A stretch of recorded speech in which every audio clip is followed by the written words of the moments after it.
ओम शांति। 4 अगस्त 2026 के ईश्वरीय महावाक्य। पहले एक नज़र मुरली के मुख्य पॉइंट पर। बाबा ने कहा, बाप के राइट हैंड बनने के लिए हर कर्म में राइटियस, श्रेष्ठ और सत्य बनना है।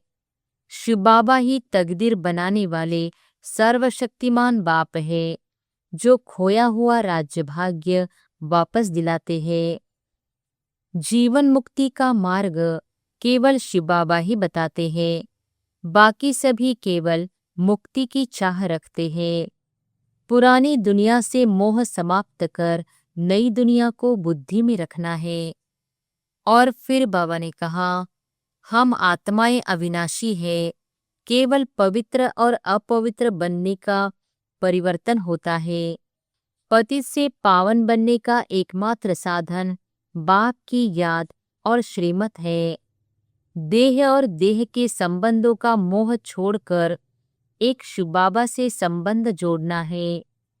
श्रीमत पर चलने वाले ही सच्चे समझदार बनते हैं और श्रेष्ठ कर्म करते हैं। और फिर लास्ट में बाबा ने कहा, दो मत, भाव स्वभाव और क्रोध सेवा के सबसे बड़े विघ्न हैं। उन्हें समाप्त करना है। क्रोध का भूत मनुष्य को भगवान का भी सामना कराने में देर नहीं करता, इसलिए इसे निकाल देना है। ज्ञान और योग में कृपा या प्रेरणा नहीं, केवल स्वयं का पुरुषार्थ ही सफलता दिलाता है। बाप, टीचर और सद्गुरु तीनों एक ही शिव बाबा है, इसलिए यह संगम युग का सर्वोच्च सौभाग्य है। और अब सुनते हैं महावाक्यों को विस्तार से। मुरली का सार। मीठे बच्चे, बाप के राइट हैंड बनना है तो हर बात में राइटियस बनो, सदा श्रेष्ठ कर्म करो। प्रश्न है, कौन सा संस्कार सेवा में बहुत विघ्न डालता है? उत्तर है, भाव स्वभाव के कारण आपस में जो द्वैत मत के संस्कार हो जाते हैं, वह सेवा में बहुत विघ्न डालते हैं। दो मतों से बहुत नुकसान होता है। क्रोध का भूत ऐसा है जो भगवान का भी सामना करने में देरी न करे। इसलिए बाबा कहते हैं, मीठे बच्चे, ऐसा कोई भी संस्कार हो तो उसे निकाल दो।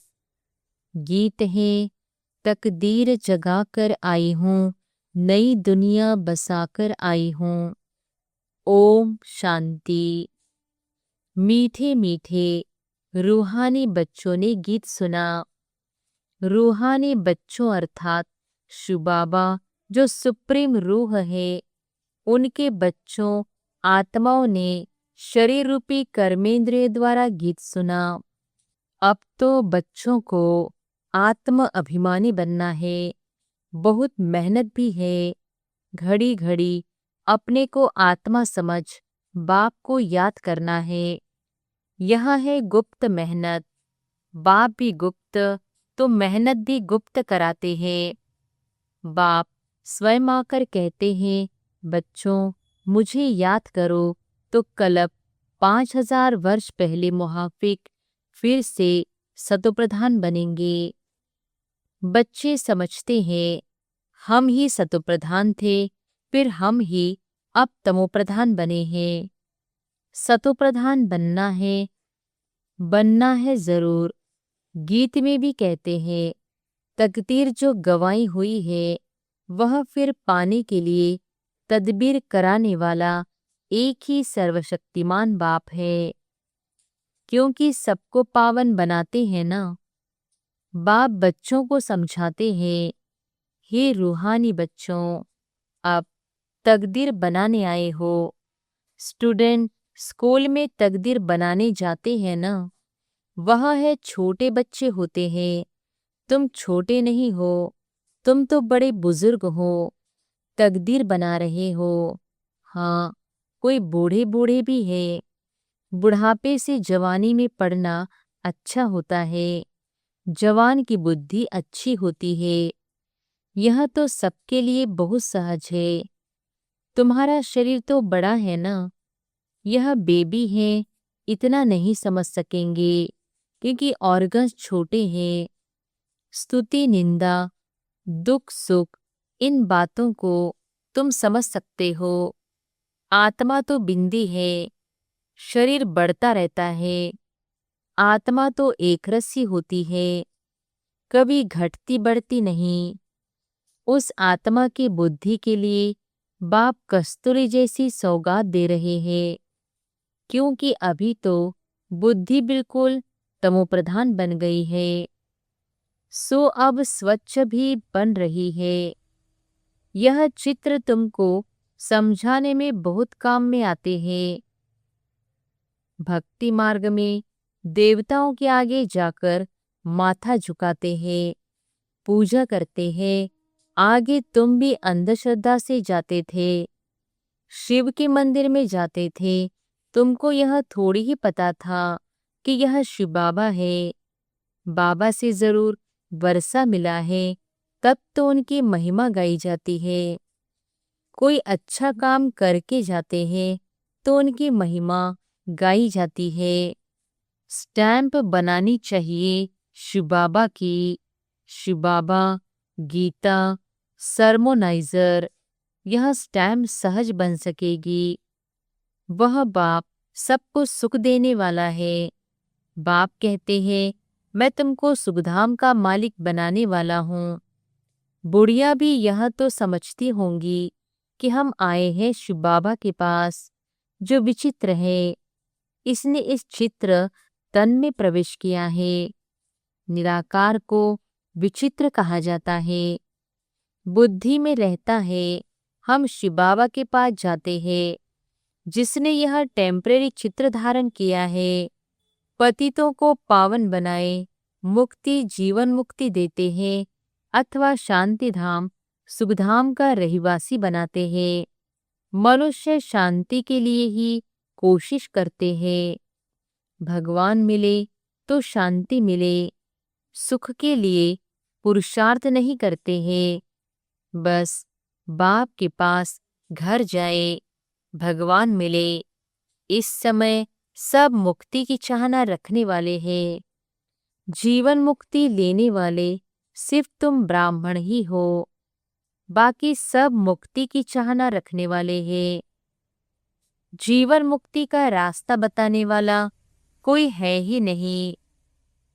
सन्यासियों आदि के पास जाकर शांति मांगते हैं, कहेंगे मन की शांति कैसे मिले। जो भी रास्ता बताने वाले हैं वह है ही मुक्ति में जाने वाले। मोक्ष क्या होता है वह भी बुद्धि में नहीं आता है। तंग होकर कहते हैं मुक्ति में जाए तो अच्छा है। वास्तव में मुक्ति धाम है, आत्माओं के रहने का स्थान। इतने सेंटर्स पर बच्चे हैं, सब जानते हैं कि हम नई दुनिया के लिए राज्य भाग्य लेते हैं। बाबा हमको नई दुनिया का राज्य देते हैं। कहाँ देंगे? नई दुनिया में देंगे व पुरानी दुनिया में देंगे। बाप कहते हैं मैं संगम पर आता हूँ। मैं न सतयुग में न कलयुग में आता हूँ, दोनों के बीच में आता हूँ। बाप तो सबको सद्गति देंगे ना, ऐसे तो नहीं दुर्गति में छोड़ जाएंगे। सद्गति और दुर्गति इकट्ठे नहीं रह सकते। बच्चे जानते हैं यह पुरानी दुनिया विनाश होनी है, इसलिए इनसे प्यार नहीं रखना है। बुद्धि कहती है बरोबर अभी हम संगम युग पर है, यह दुनिया बदलने वाली है। अब बाप आया हुआ है। बाप कहते हैं मैं कल्प कल्प संगम पर आता हूँ, तुमको दुख से छुड़ाए हरि के द्वार ले जाता हूँ। यह ज्ञान की बात है। हरिद्वार कृष्ण का द्वार, अर्थात कृष्णपुरी को कहा जाता है। अच्छा, उनके पीछे फिर लक्ष्मण झूला लगा दिया है। पहले हरिद्वार आएगा, सतयुग को हरिद्वार कहा जाता है। फिर राम लक्ष्मण आदि दिखाते हैं। वह बात कोई है नहीं, वह तो बनाई हुई बात है। राम को कितने भाई दे दिए हैं? 4 भाई तो होते नहीं, 4-8 भाई तो यहाँ होते हैं। एक तरफ है ईश्वरीय संतान, दूसरी तरफ है आसुरी संतान। अभी तुम जानते हो, शिव बाबा ब्रह्मा तन में आए हैं। शिव है बाबा, ब्रह्मा है दादा, प्रजापिता है। वह आत्माओं का पता तो अनादि है। इस समय ब्राह्मणों को रचते हैं। ऐसे नहीं कि शिव बाबा सालिग्राम को रचते हैं। नहीं, सालिग्राम तो अविनाशी है ही है। सिर्फ बाप आकर पवित्र बनाते हैं। जब तक आत्मा पवित्र नहीं बनी है, तब तक शरीर कैसे पवित्र बन सकता? हम आत्माएं पवित्र थी तो सतोप्रधान थी, अभी अपवित्र तमोप्रधान है। फिर सतोप्रधान कैसे बने? यह तो सहज समझ की बात है। तुम इस समय खाद पड़ने से पतित तमोप्रधान हो गए हो। अब फिर सतोप्रधान बनना है। हिसाब किताब चुकतो कर सब शांति धाम व सुखधाम में आएंगे। आत्माएं निराकारी घर से कैसे आती है? उसकी यादगार भी क्रिश्चियन लोग झाड़ में बल्ब लगाकर मनाते हैं। तुम जानते हो, यह सभी धर्मों की अलग अलग शाखाएं हैं। वहां से आत्माएं कैसे नंबरवार नीचे उतरती है, यह नॉलेज तुमको मिल गई है। हम आत्माओं का घर शांतिधाम है। अभी है संगम, वहां से सब आत्माएं आ जाएंगी, फिर सब जाएंगे। प्रलय तो होने की नहीं है। तुम जानते हो, हम बाबा से तकदीर बनाने, फिर से स्वराज्य लेने आए हैं। यह कोई सिर्फ कहने मात्र नहीं है, याद से ही वर्षा मिलेगा। बाप कहते हैं, देह सहित जो भी देह के मित्र संबंधी आदि है, सबको भूल जाओ। चित्र और विचित्र है ना? विचित्र उनको कहा जाता है जिनको देखा नहीं जाता है। यह बहुत महीन बातें हैं। आत्मा कितनी छोटी है, उनको घड़ी घड़ी पाठ बजाना पड़ता है, और किसकी बुद्धि में ऐसी बातें हैं नहीं। पहले पहले तो यह बुद्धि में बिठाना है कि हम आत्मा हैं, वह हमारा बाप है। उनको ही पतित पावन हे भगवान कहे याद करते हैं। दूसरी कोई जगह जाने की दरकार नहीं है, तो याद भी एक को करना चाहिए ना। भगवान को याद करते हैं तो जरूर उससे कुछ मिलने का होगा। फिर दर दर धक्के क्यों खाते हो? भगवान को तो परमधाम से आना पड़ेगा ना। हम तो जा नहीं सकते, क्योंकि पतित है। पतित वहां जा न सके। अभी तुम वंडर खाते।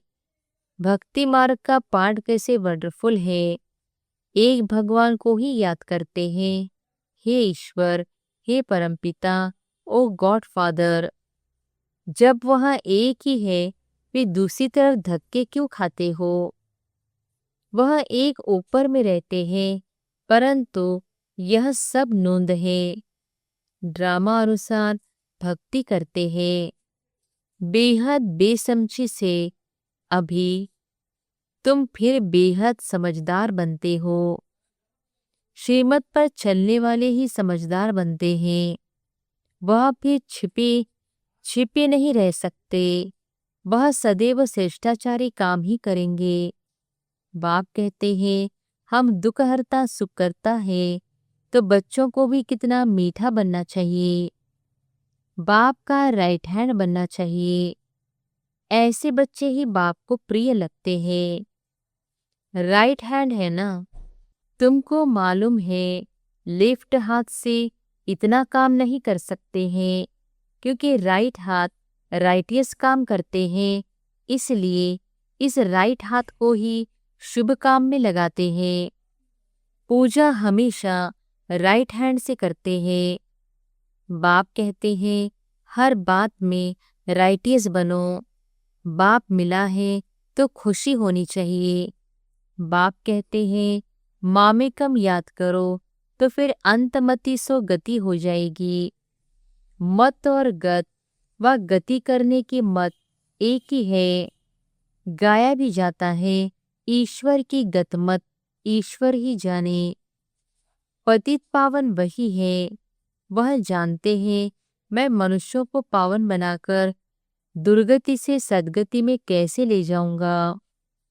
भक्ति मार्ग में कितनी मेहनत करते हैं, परंतु सद्गति होती नहीं, फल कुछ भी मिलता नहीं।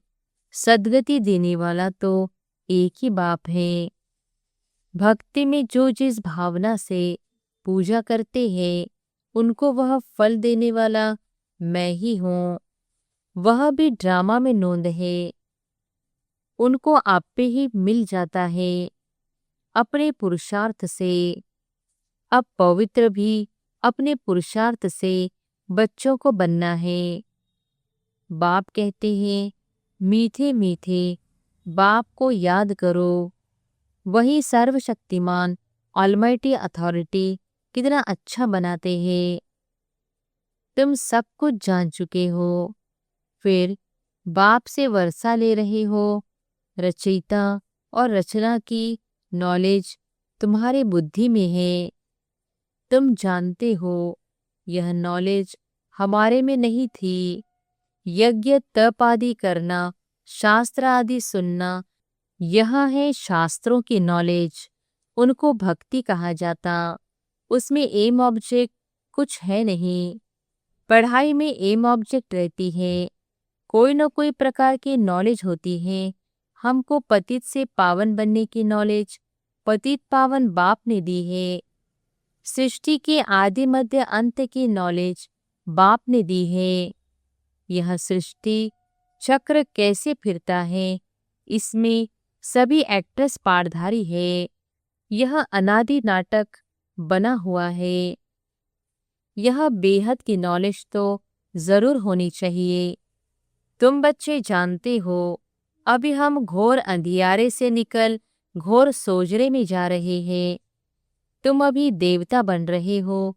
यह भी समझाना है कि आदि सनातन तो देवी देवता धर्म है, जिसे हिंदू धर्म कह दिया है। धीरे धीरे यह बात भी समझ जाएंगे। बच्चों को खड़ा होना चाहिए, इसमें तो ढेर बच्चे चाहिए। दिल्ली में कॉन्फ्रेंस करनी पड़े। परिस्तान भी दिल्ली को कहा जाता है। यही जमुना का कंठा था।